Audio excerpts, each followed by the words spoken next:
पहले जो शनिचर का जो अपना क्लास था, उसमें मैंने 4 ब्रह्म विहार की 2 अवस्था के बारे में बताया था, मैत्री और करुणा। तो आज तीसरी और चौथी अवस्था यानी मुदिता और उपेक्षा, इसके बारे में मैं प्रकाश डालने वाला हूँ।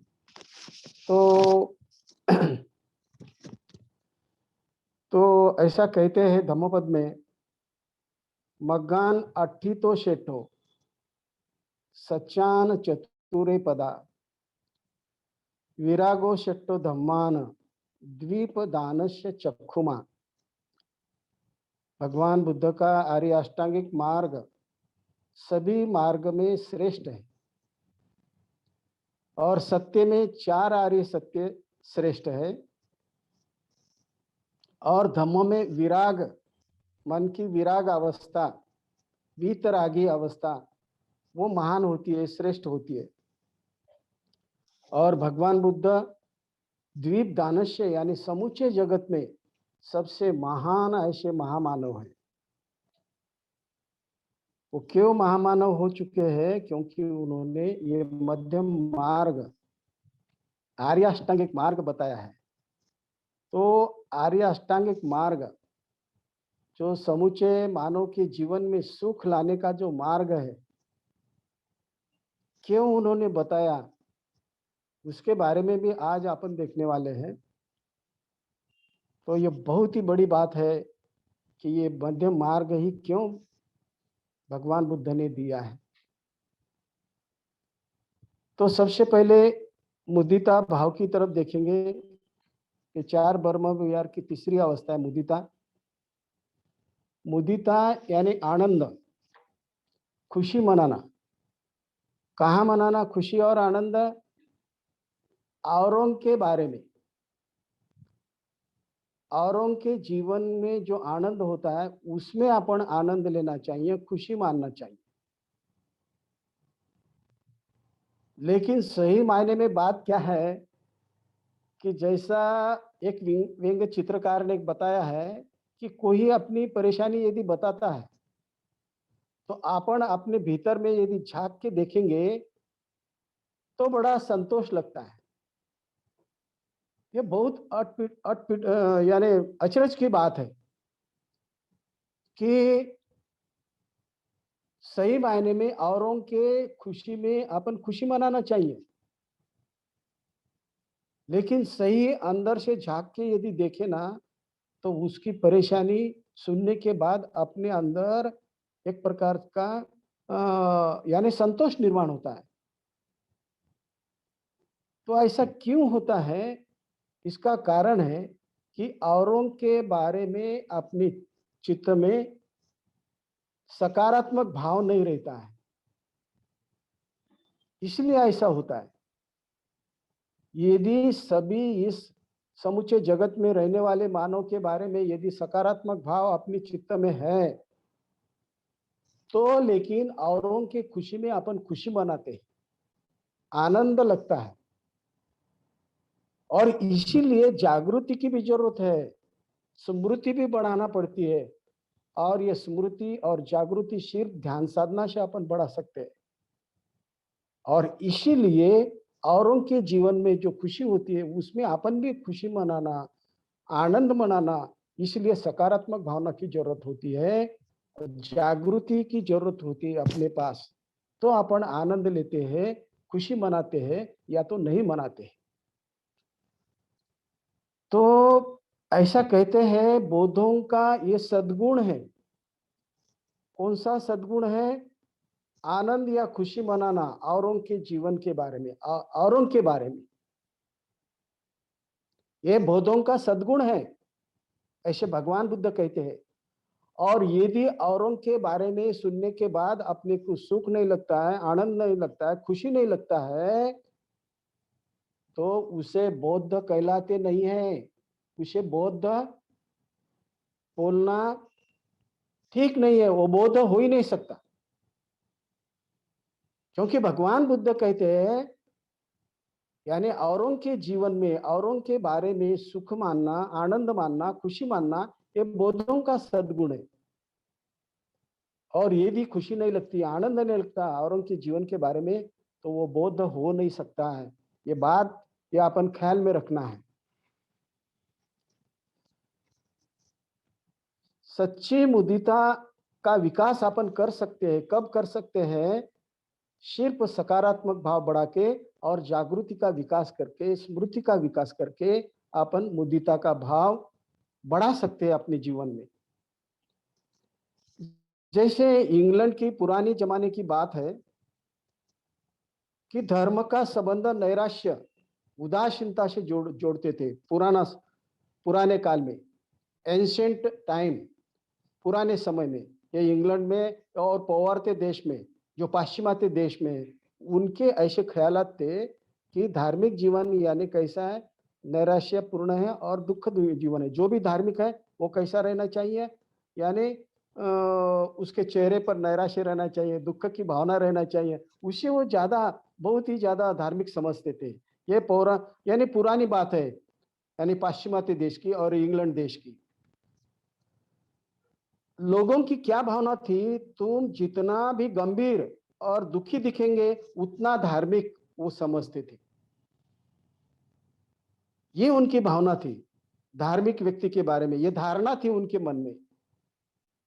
जैसा ईश पूजन यानी साबात, साबात के बड़े आनंद या खुशी दिखे तो तुम बड़े अधार्मिक समझते थे।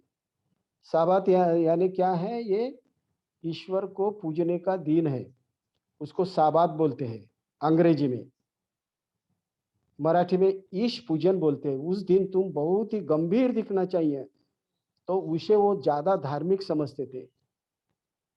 स्कॉटलैंड में तो ऐसा, उस साबात के दिन, ईश पूजन के दिन यदि तुम हंसे तो उस व्यक्ति पर खटला जारी करते थे, उस व्यक्ति के ऊपर। यानी इसलिए वो कितना गंभीर मानते थे, ये बात अपन ख्याल में लाना चाहिए। भंते उर्गेन संगरक्षित जी ने इंग्लैंड में वैशाख पूर्णिमा का दिन एक प्रवचन दिया। कब दिया? 1965 में। तो वो प्रवचन देते वक्त लोग कैसे थे सामने बैठे वाले, प्रवचन सुनने वाले?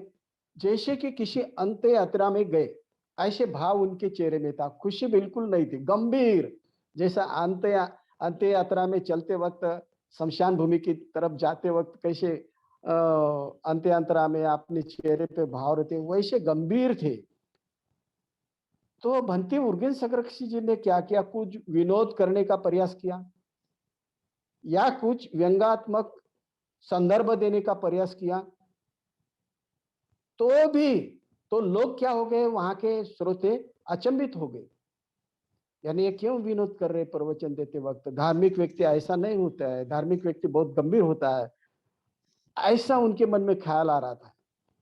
तो भंते उर्गेन संगरक्षी जी ने उनको कहा कि मैं वैशाखी के कार्यक्रम में समूचे जगत के जो भी दो देश है, बौद्ध राष्ट्र, वहां पे मैं वैशाख पूर्णिमा के कार्यक्रम को उपस्थित था। जैसे थाईलैंड में, जापान में, चीन में, श्रीलंका में, मलेशिया, सिंगापुर में, कंबोडिया में, हर जगह पे मैं वैशाखी पूर्णिमा के कार्यक्रम में उपस्थित था। लेकिन वहां पे लोग इतने हंसी में, खुशी में थे, आनंद में थे। लेकिन यहाँ पर क्यों ऐसा, यानी गंभीर वातावरण है? ये उन्होंने उनको कहा। तो लेकिन भंते उर्गेन संगरक्षित जी कहते हैं ये बात जो है 1965 की है। उसके बाद इंग्लैंड में क्या हो गया है? अभी बहुत ही चेंज आ गया है, बदलाव आ गया है, अभी परिवर्तन आ गया है। ये 1965 के पहले की बात है, ऐसे भंते उर्गेन संगरक्षित जी कहते हैं। तो ये मुदिता भाव अपन ख्याल में रखना चाहिए कि मुदिता भाव यानी औरों के आनंद में आनंद मानना, औरों के खुशी में खुशी मनाना। यह कब हो सकता है? जब अपने मन में औरों के बारे में सकारात्मक भाव है, औरों के बारे में स्मृति है, तो अपन मुदिता भाव व्यक्त कर सकते हैं।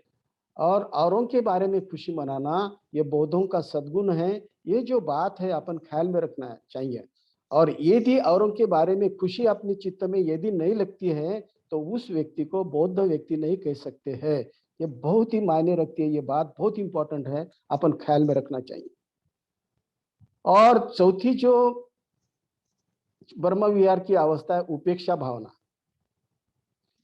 उपेक्षा भावना, ये जो भावना है, पहले जो तीन भावना है, मैत्री, करुणा और मुदिता, इससे भी ज्यादा आध्यात्मिक है, ज्यादा महत्वपूर्ण है उपेक्षा भाव।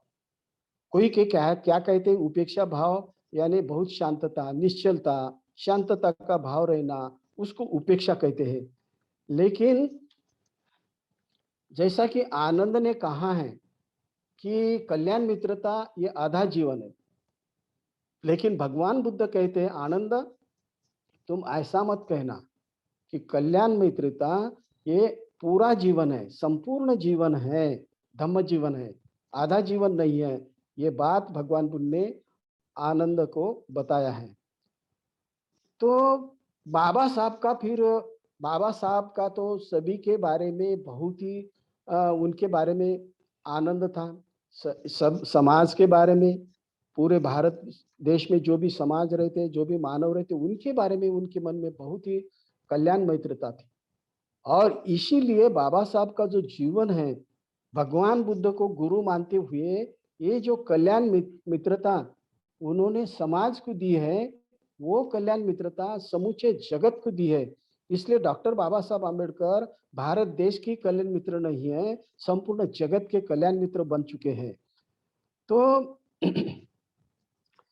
ये जो पारमिता है, उपेक्षा पारमिता, यानी जैसी 10 पारमिता में ये उपेक्षा पारमिता बहुत ही इंपॉर्टेंट है। और चार ब्रह्म विहार में भी बहुत इंपॉर्टेंट है। तो ये जो पारमिता है, उपेक्षा भावना, 10 पारमिता है, शील, दान, उपेक्षा, निष्कर्म, वीर्य, शांति, सत्य, अधिष्ठान, करुणा और मैत्री, यानी तीसरे स्टेप पे ही आ जाते उपेक्षा भावना।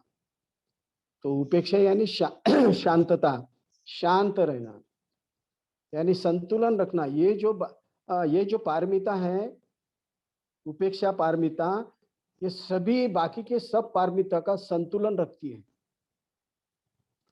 और जैसे चार ब्रह्म विहार में भी मैत्री, करुणा और मुदिता, इनमें संतुलन रखने के लिए उपेक्षा भावना की जरूरत रहती है। तो उपेक्षा, ये उपेक्षा पाली भाषा में कहते हैं, तो ये बहुत ही मायने रखती है, बहुत ही इंपॉर्टेंट चार ब्रह्म विहार की अवस्था है। डॉक्टर बाबा साहब आम्बेडकर उपेक्षा का अर्थ बताते हैं, यानी उपेक्षा यानी अनासक्ति, आवड़ और नावड़ के न रहने की मन की स्थिति है, यानी उसके ऊपर की स्थिति है, उसको उन्होंने ये चार विहार उपेक्षा भावना कहाँ है। उपेक्षा इस शब्द का अर्थ है मध्यम भाव, मध्यम भाव रखना, जैसे लाभ हानि, यश अपयश, निंदा स्तुति और सुख दुख, ऐसे इस सभी अवस्था में कैसे रहना है, मध्यम भाव रखना है, समता भाव रखना है, उसको उपेक्षा भावना कहते हैं। तो बोधिसत्व जो होता है कैसा रहता है, हर समय जैसे लाभ हानि होती है, यश अपयश रहता है, निंदा स्तुति रहती है, सुख दुख रहता है, उसमें वो मध्यम भाव रखते हैं, सम भावना रखते हैं। ये बोधिसत्व की अवस्था रहती है। लेकिन सामान्य मानव वैसा नहीं रहता है। सामान्य मानव क्या करता है, उसमें आप पर भेद करता है। जैसा कि अपन पृथ्वी का उदाहरण ले सकते हैं। पृथ्वी के ऊपर क्या करता है, कोई हर प्रकार की वस्तु डालता है, जैसे अच्छी वस्तु डालता है उसके साथ साथ बुरी वस्तु डालता है, तो भी पृथ्वी कैसी रहती है, उपेक्षा भाव में रहती है, उपेक्षा भाव में रहती है। उसको वो यानी प्रतिबंध नहीं करती, मध्यम भाव में रहती है, उपेक्षा भाव में रहती है पृथ्वी। उसके जैसी अवस्था में अपन रहना चाहिए। जैसा कबीर का अपन उदाहरण ले सकते हैं। एक मिनट।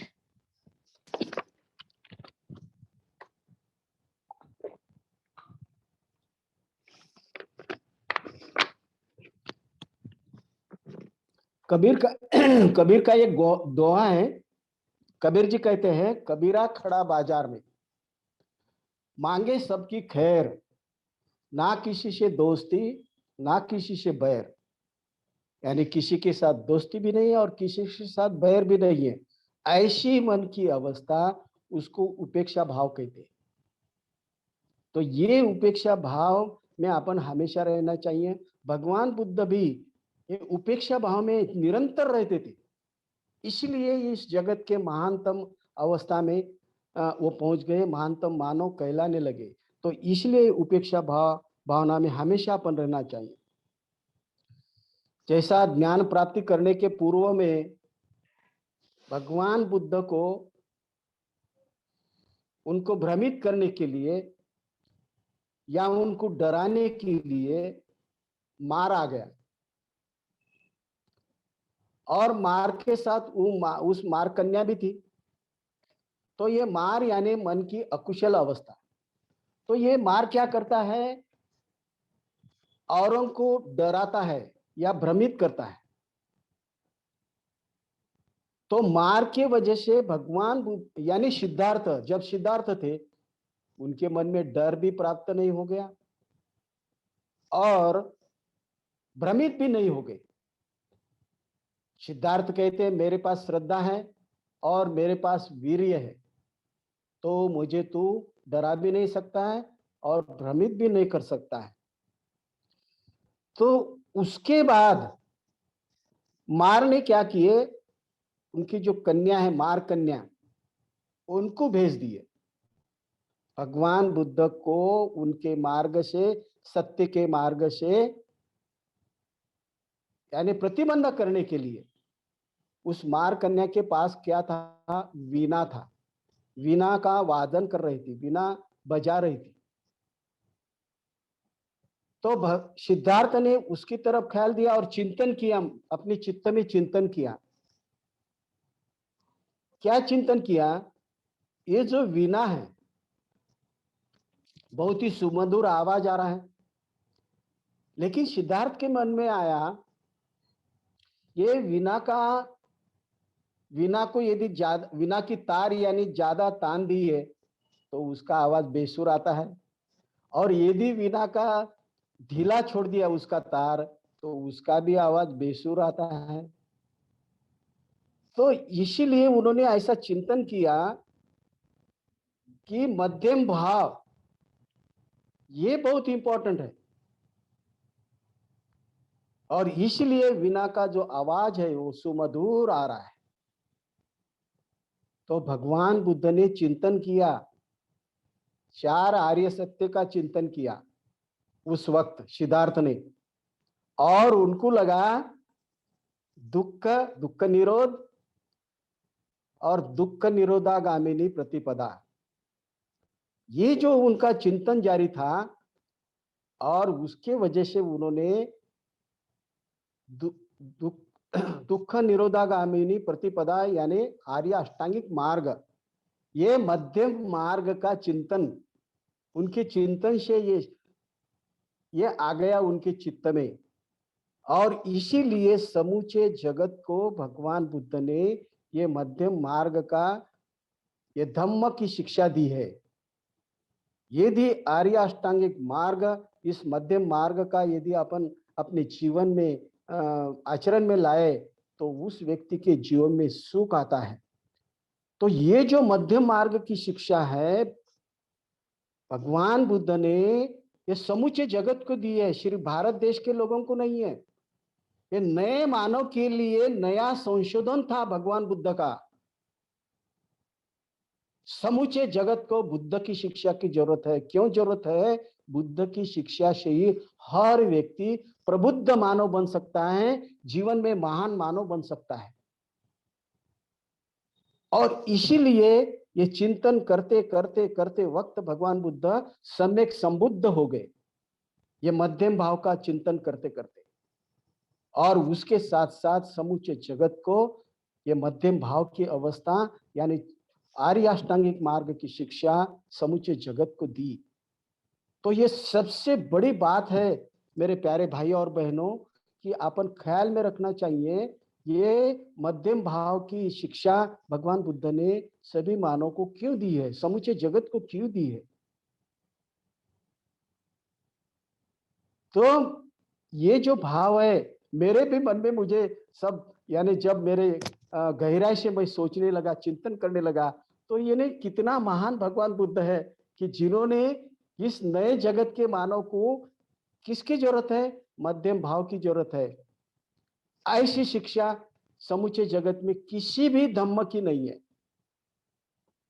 तो ऐसा चिंतन कर दिया भगवान बुद्ध ने, उपेक्षा भाव में रहकर ये चिंतन किया है और वो चिंतन करते करते ये शिखर तक पहुंच गए मध्यम भाव के।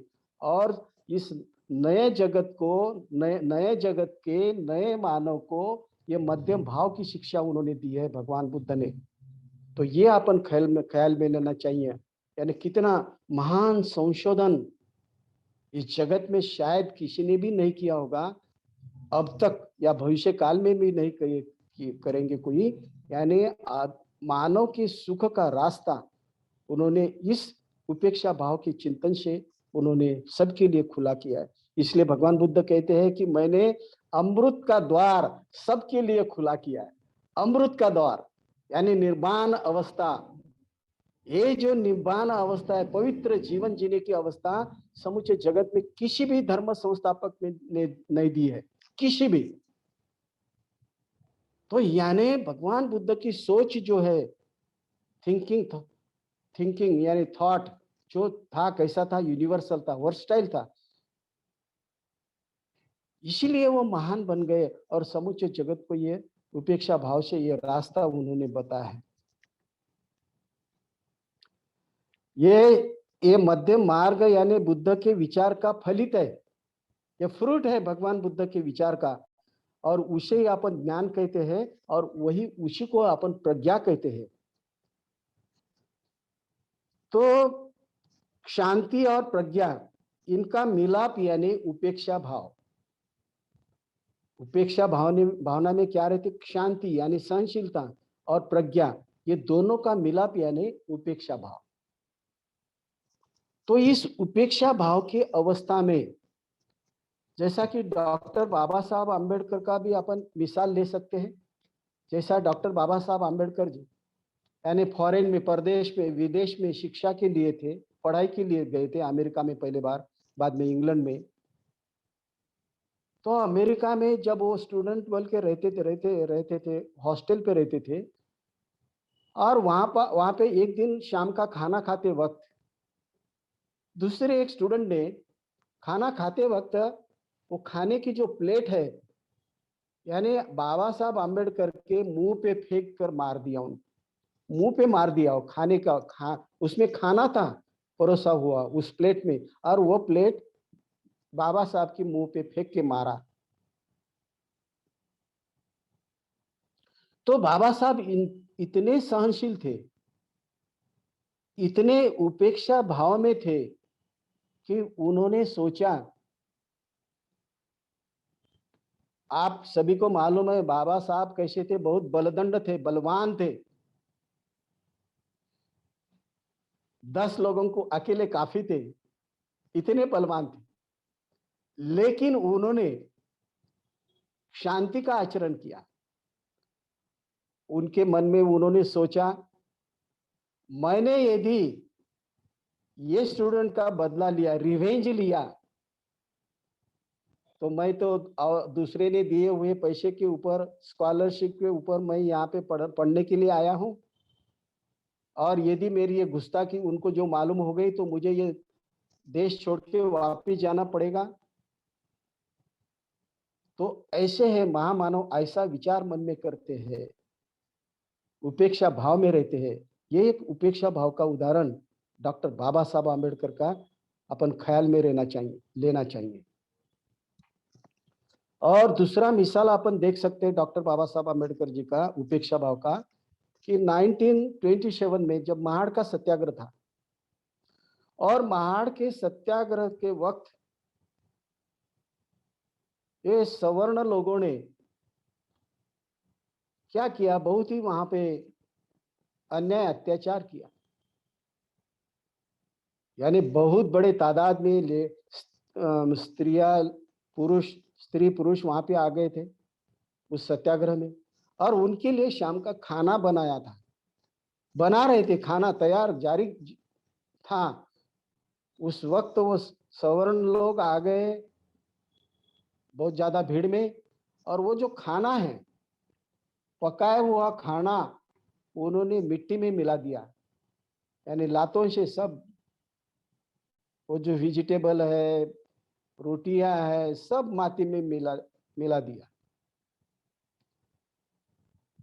तब वहां पे जो भी उपस्थित थे नागलोक, यानी महार रेजिमेंट में रहने वाले बहुत ही यानी शूरवीर ऐसे बाबा साहब के शिष्य वहां पे उपस्थित थे, और उन्होंने कहा, बाबा साहब हमको सिर्फ आप आज्ञा दीजिए, हम उनको बिल्कुल लेसन पढ़ाएंगे, अच्छा धड़ा याद रखेंगे वो जिंदगी भर। लेकिन बाबा साहब जी ने उनको कहा कि यदि किसी कुत्ते ने अपने को काटा तो उस कुत्ते को अपन काटना चाहिए क्या? तो ये डॉक्टर बाबा साहब आंबेडकर का विचार सुनने के बाद सभी जन, सभी शिष्य, सभी अनुयायी वहां पे शांत रहे। ये बाबा साहब का यानी उपेक्षा भावना का उदाहरण है। यानी समूचे जीवन भर उन्होंने सत्याग्रह किए, लेकिन एक भी कोर्ट में केस उनके बारे में नहीं है। जैसा वो मनुस्मृति जलाई 25 दिसंबर 1927 को, और मनुस्मृति जलाने के बाद कुछ सवर्ण लोग सोचने लगे बाबा साहब के विरुद्ध कोर्ट में केस करेंगे। लेकिन उनमें से जो भी अच्छा पंडित थे, उन्होंने कहा नहीं नहीं नहीं नहीं नहीं, उनके बारे में यदि केस किए ना बाबा साहब के अगेंस्ट में, तो वो कोर्ट में सिद्ध करके देंगे ये जो गॉड एंड गॉडेस है ये कैसे इमेजिनरी है, काल्पनिक है, झूठ है। तो इसलिए उन्होंने केस बाबा साहब के अगेंस्ट में दाखिल नहीं कर दी। तो ऐसे बाबा साहब समूचे जीवन भर उपेक्षा भाव में उन्होंने जीवन जिया, कि जो भगवान बुद्ध के सच्चे अनुयायी थे, और समूचे जीवन भर वो कहते थे मेरे जीवन का पूरा क्रेडिट सिर्फ भगवान बुद्ध को है। ऐसा वो जाहिर सभा में बोलते थे, और हर सभा में या पार्लियामेंट में जहां भी जाते थे बाबा साहब सिर्फ भगवान बुद्ध के विचार, भगवान बुद्ध का तत्व ज्ञान व्यक्त करते थे। दूसरा एक मिसाल अपन ले सकते पुण्य करार का। पुण्य करार के वक्त बहुत ही यानी आनी बानी की परिस्थिति थी। कुछ लोगों ने तो यानी ब्लड से लिखे, खून से लिखे पत्र बाबा साहब को लिखे थे। लेकिन बाबा साहब ने मन में सोचा, यानी उस वक्त पुण्य करार के बारे में यदि सोचे तो वो सवर्ण लोग क्या करेंगे, पूरा सर्वनाश कर देंगे अपने लोगों का यदि विरोध किया तो। और यदि मान लिया तो अपने जो हक का अधिकार है उसके ऊपर गदा आएंगी। तो उसी वक्त भी बाबा साहब ने अपने हक और अधिकार निरंतर रखने के लिए उन्होंने यानी उपेक्षा भाव का वहां पे बर्ताव किया। तो ये उपेक्षा भाव से ही बाबा साहब यानी परम पूज्य बोधिसत्व बन गए, महानतम बन गए। तो दूसरा भी उदाहरण अपन ले सकते हैं उनके बारे में, संविधान के बारे में।